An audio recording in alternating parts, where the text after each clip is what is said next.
दिसान दीस गूगल वेबसायटीच्या वापरात विस्तार जायत चल्ला. गूगल वापरतल्यांचोय आंकडो वाडत आसा. गोंयांतय गूगलाचो वापर करप्यांचो आंकडो वाडटा. आरडेक्स गोवा खातीर पणजेच्यान Sanjay Manoli. It's an absolute pleasure to be here today.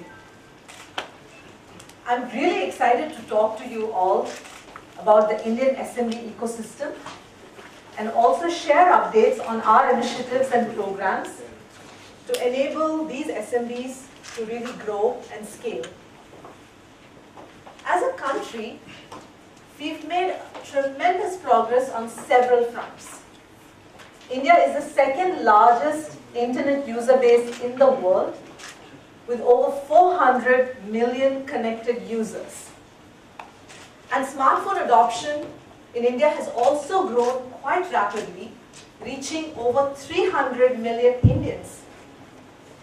India is also one of the fastest growing large economies in the world. And over the last year, we've seen significant changes in our broadband infrastructure, both wireless and Wi-Fi, leading to an unprecedented growth in consumption on the internet. This incredible pace of growth continues to have a truly transformational impact on how Indians consume information, find new businesses, and connect with one another. So at Google, we couldn't be more excited about the long-term prospects for India's economy, its people, and its technology sector.